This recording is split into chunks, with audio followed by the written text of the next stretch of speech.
कक्षा 11वीं अर्थशास्त्र में हम लोग अध्याय 10 विभाजन मूल्य पढ़ रहे हैं।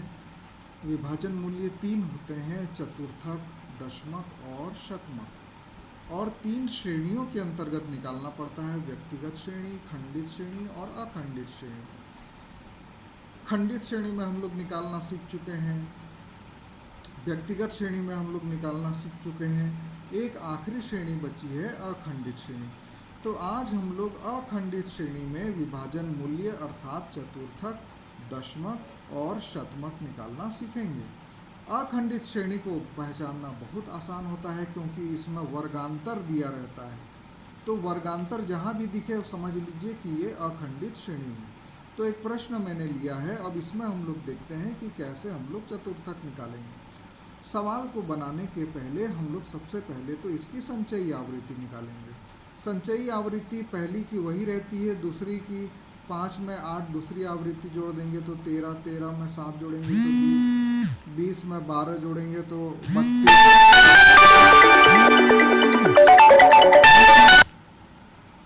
32, 40 में 50 जोड़ेंगे तो 60, 50 में 60 जोड़ेंगे तो 80, 60 में 20 जोड़ेंगे तो 80, 80 में 10 जोड़ेंगे तो 90, 90 में 10 जोड़ेंगे तो 100। तो इस प्रकार ये संचयी आवृत्ति तो n बराबर भी 100 होगा। अब इसमें निकालने का सूत्र होता है कि यहाँ पे स्मॉल q1 लेते हैं। स्मॉल q1 निकालने का सूत्र होता है size of n upon 4th item. तो n का वैल्यू हम लोग निकाल चुके हैं, 100 है, तो 100/4 अर्थात 25th आइटम।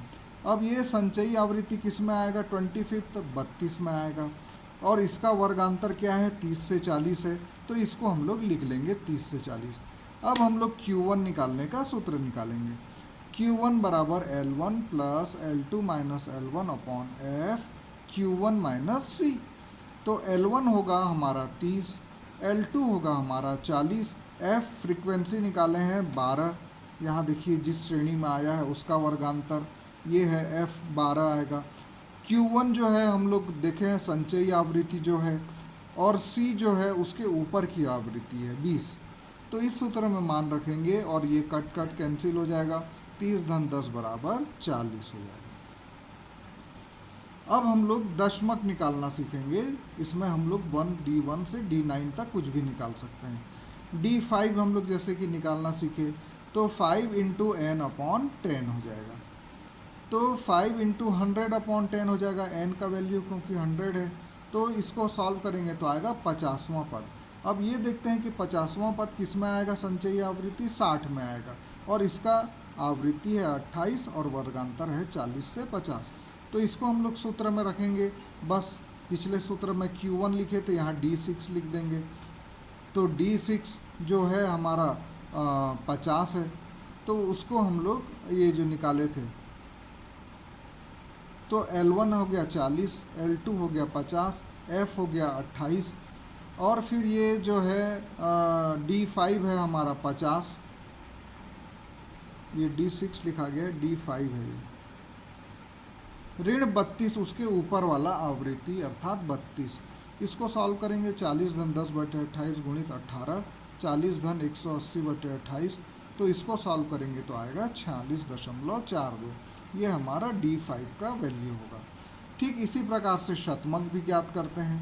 P20 जैसे कि हमको निकालना है तो 20 n अपॉन 100 हो जाएगा, n का वैल्यू है 100। तो ये 20वां पद जो है वो संचयी आवृत्ति 20 में ही आएगा, और वर्गांतर इसका 20 से 30 है।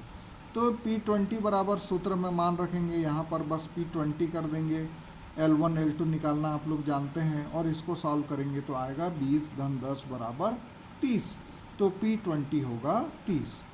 तो इस प्रकार से हम लोग व्यक्तिगत, खंडित और अखंडित श्रेणी में विभाजन मूल्य निकाल सकते हैं। अर्थात विभाजन मूल्य किसको कहते हैं? चतुर्थक को, दशमक को और शतमक को। चतुर्थक में 3 बिंदु निकालते हैं, Q1, Q2, Q3। दशमक में D1 से D9 तक कुछ भी निकाल सकते हैं, और शतमक में P1 से P99 तक हम लोग कोई भी वैल्यू निकाल सकते हैं। बस शर्त ये है कि आप लोगों को सभी सूत्रों को याद रखना होगा। व्यक्तिगत और खंडित श्रेणी में n+1 होता है, जो भी निकालना है। चतुर्थक है तो 4, दशमक है तो 10, शतमक है तो 100। लेकिन अखंडित श्रेणी में सूत्र बदल जाते हैं, तो इसका आप लोग को ध्यान रखना होगा।